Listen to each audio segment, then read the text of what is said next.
दोस्तों, कभी कभी आपको लगता होगा कि मैं जो कार्य करता हूँ उसमें मुझे सफलता क्यों नहीं मिलती, जबकि मेरे पास वो सारी कुशलताएं हैं जो उस कार्य में सफल होने के लिए होनी चाहिए। तो आप सफल कैसे हो सकते हैं, हम महात्मा गौतम बुद्ध की इस कहानी से समझते हैं। एक बार महात्मा गौतम बुद्ध को एक सभा संबोधित करने के लिए बुलाया गया था। तो सभा का आयोजन किया गया और उस सभा में लगभग 100 लोग आए थे। सभा का समय हुआ, महात्मा गौतम बुद्ध सभा में आए, लेकिन बिना कुछ बोले मुस्कुराकर वहां से वापस चले गए। इस पर वहां बैठे सभी लोगों को बहुत आश्चर्य हुआ, लेकिन कोई कुछ नहीं बोला।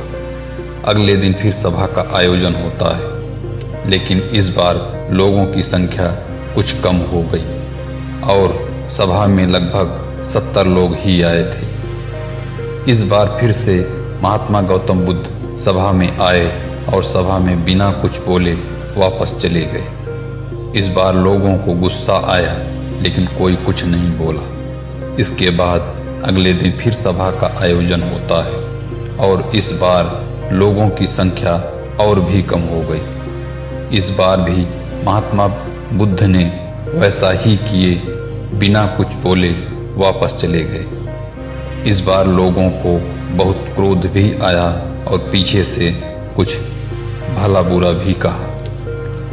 जब अगले दिन फिर सभा का आयोजन होता है तो इस बार सभा में कुछ 15 लोग ही आए थे। इस बार महात्मा बुद्ध अपना उपदेश देते हैं और वही लोग बौद्ध भिक्षु बन गए और उनके ज्ञान को लोगों तक पहुंचाने का काम किए।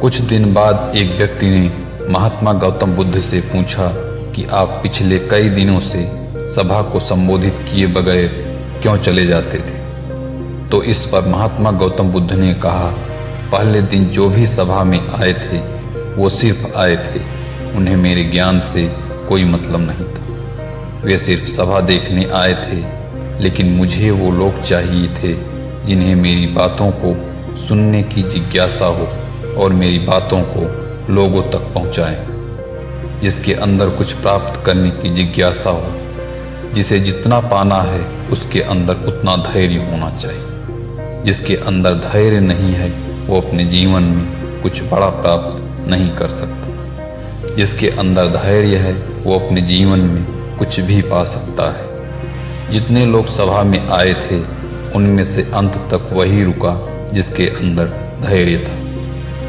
चाहे तुम्हारे जीवन में लक्ष्य कुछ भी हो, लेकिन सफलता के चरम तक तभी पहुंच सकते हो जब तुम्हारे अंदर धैर्य हो। फिर वह व्यक्ति पूछता है कि अपने अंदर के धैर्य को कैसे बढ़ाएं। तो महात्मा गौतम बुद्ध कहते हैं कि निरंतर अभ्यास के द्वारा हम अपने अंदर धैर्य को बढ़ा सकते हैं। जैसे कोई व्यक्ति ध्यान करना शुरू कर देता है तो उसके सामने कई अड़चनें आती हैं, लेकिन उसका धैर्य एक दिन उसके लक्ष्य तक जरूर पहुंचा देता है। फिर वह व्यक्ति बुद्ध से कहता है, मैं समझ गया, यानी मुझे धैर्य के साथ निरंतर अभ्यास करने की जरूरत है और अब मैं ऐसा ही करूँगा। दोस्तों, अगर आपको ये वीडियो पसंद आई हो तो चैनल को सब्सक्राइब करें और वीडियो को लाइक, कमेंट और शेयर जरूर करें।